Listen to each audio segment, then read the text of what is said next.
evening. We are off to a very big start tonight, including we've got Republican Congressman Paul Gosar, who's apparently hosting a fundraiser with a white nationalist. And while Republican leaders remain silent, Gosar's own siblings have condemned him. And I'll talk to one of them coming up. But we begin the readout with the Republicans' commitment to covering up January 6th. After Senate Republicans thwarted an effort for a transparent, bipartisan investigation into the insurrection, House Republicans are already signaling their opposition en masse to House Democrats' efforts for transparency about the deadly siege, even ones who voted to impeach the former president for his role in inciting the mob that day. Tomorrow, the House will vote on a bill establishing a select committee to investigate the siege, introduced by Speaker Nancy Pelosi. Under the proposal, the committee will have 13 members, 8 appointed by Pelosi herself, and 5 appointed after consultation with Minority Leader Kevin McCarthy. Pelosi will select the committee chair, who will have subpoena power. The speaker is also said to be seriously considering using one of her 8 unilateral choices to pick a Republican, although she hasn't given any indication who that might be. 2 Republicans who've spoken out vociferously against the big lie and called for investigations, Adam Kinzinger and Liz Cheney, have not said that they wouldn't serve if asked, but it is up to the speaker, they say. Cheney, who was infamously booted from her Republican leadership position for speaking truth to the big lie, has already made it clear who she thinks has to answer for the events of that day. Should Kevin McCarthy be willing to testify before that commission? After all, he is one of the few people that we know of that was actually talking to Donald Trump while the attack was taking place. He absolutely should, and I wouldn't be surprised if he were subpoenaed. I think that he very clearly and said publicly that he's got information about the president's state of mind that day. I would hope he doesn't require a subpoena, but I wouldn't be surprised if he were subpoenaed. Which goes a long way toward explaining why Republicans have no appetite for an accounting of the horrors of January 6th. Politico reports that privately, lawmakers predict that Kevin McCarthy will gravitate toward controllable Trump acolytes who can work to snarl the Select Committee's progress.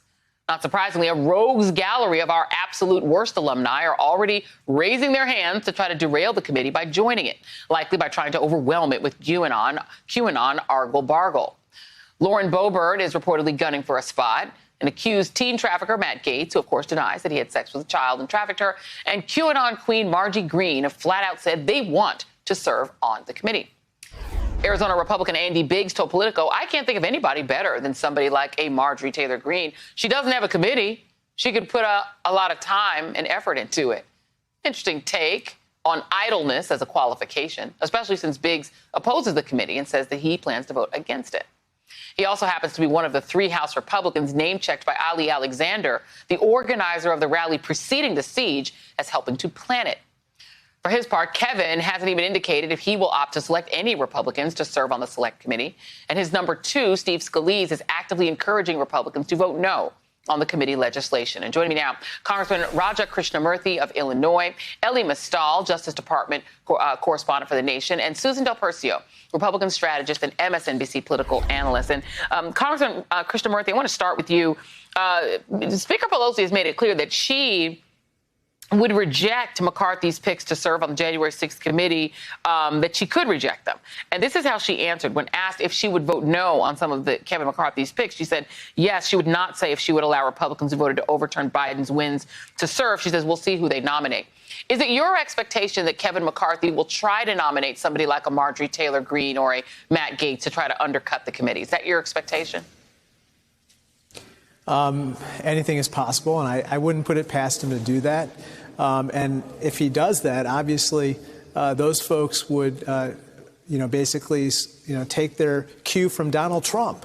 And Donald Trump's voice would then get channeled into this committee, and that would be deeply disturbing. I think that we need people who want to know the truth. They want to know exactly what happened on January 6th happened, what was the lead up to it, and then, of course, why so few people have actually been brought to justice following January 6th. Those are the types of people we need. And I know you have to vote, so I want to ask you a couple more questions before I bring in our other panelists. Do you think, as do a lot of folks, a lot of the Twitter world and a lot of folks, and I agree with them, say that Liz Cheney should be on this committee? She's somebody who you can't imagine Kevin McCarthy nominating and adding to the committee, but she's obviously got strong feelings about the big lie. She wants there to be transparency. Would you like to see someone like her or Adam Kinzinger nominated by Speaker Pelosi? Maybe even both of them. I'd like to see people like that on the committee. I don't know who Speaker Pelosi will choose. I think she's going to choose very wisely, as she always does. But the main point of having someone like an Adam Kinzinger or Liz Cheney is that they want to know the truth. One very interesting statistic is that 60 to 70% of Republicans believe that the election was stolen, that Antifa was behind January 6th, and Donald Trump had nothing to do with it. Of course, 60 to 70% of Americans as a whole believe just the opposite. And so we need people who can kind of start with these foundational facts and then build from there and try to work toward preventing January 6th from happening again. Is that something you'd be interested in doing, is being on this committee yourself?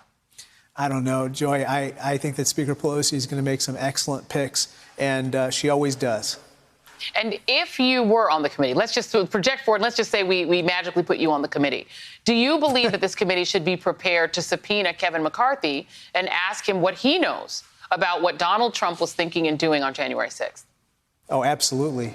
Kevin McCarthy made it very clear to his colleagues, and he has not denied that when he spoke to Donald Trump, Donald Trump basically questioned Kevin McCarthy's loyalty in terms of why he didn't believe as strongly as the rioters and the insurrectionists in the big lie. And so that tells you his mindset and perhaps helps to explain why the D.C. National Guard did not arrive on the scene for 5 hours after the urgent pleas had originally been made by the Capitol Police as well as the D.C. Police for assistance. So this is absolutely crucial, Kevin McCarthy testifying. Congressman Raja Krishnamoorthi, thank you for being here. I know you have to vote, so I'm going to let you go. Thank you very much. And Ellie, let me turn to you, because I think that is a key question. Whether or not we're going to wind up in a series of court cases involving Kevin McCarthy fighting a subpoena, this way it's good to have a lawyer friend. Walk us through how that might look. It's going to look just like it looked with Don McGahn, right? Where McCarthy's going to say no. Nobody's going to arrest him. Nobody's going to hold him in contempt. Nobody's going to do anything. And then 2 years later, maybe the Supreme Court will rule, you know what? It's actually moot. Doesn't matter if he wants to testify or not. Like, nothing's going to happen. And Joy, just to be really clear, I want to set the edge here. I do not think any Republicans should be allowed on this committee.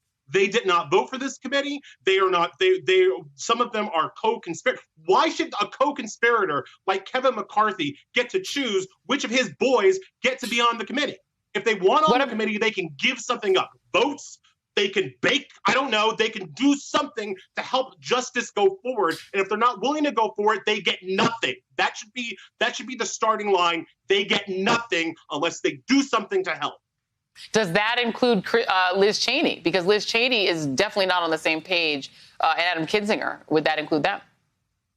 I don't necessarily see the need to have Republicans who spent 4 years kind of helping Trump lie to the country and who at the very last minute said, like, oh, you know what? All of this lying kind of led to insurrection. That was bad. I don't necessarily think that they have a right to be on the committee. I'd be willing to, if you wanted to throw Liz Cheney on as a way to be nice, since she's willing to actually go on TV and and tell the truth, I'd be willing to entertain that. But again, the starting position should be nothing, and then Republicans have to earn their way on through good deeds, which perhaps we can agree Liz Cheney has earned.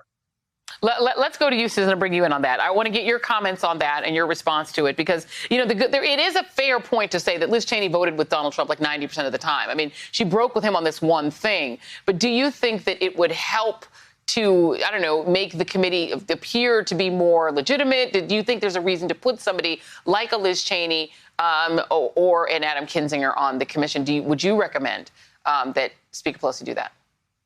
Well, I think that the speaker would have to, only for PR purposes. I mean, I don't disagree with Eli's thinking on this, but to have a committee with no Republicans is just like they might as well just do it, while they're having lunch. It doesn't make sense to have that kind of hearing. There are 35 people who voted to have a bipartisan commission. They should all be on the table. I know we like to turn to Liz Cheney and Adam Kinzinger, and they offer something up, but even people who McCarthy could put up, he should put up some of those 35 that believe in the process. But that being said, Joy, I was for a bipartisan commission. I believe in investigating fully. I believe wrong was done and we should find out what it is. That being said, let's not forget this is going to be the Republicans are going to use this as a tool. Let's face it, they know this ends badly, any investigation. So they had a choice. They could say we could participate and then they're part of the findings, which isn't good for them either, or they could say it's all political. And that's what they chose to do because they know the findings are going to be bad and they're already tainting it from the beginning. This is political hardball. And the Democrats are on the right side on this, but as they say in politics, once you're explaining, you're losing. So this is going to be an argument that look for the Republicans to really galvanize on because it will be effective not just within their base, but within some moderates. And that's the political side, not necessarily the right side.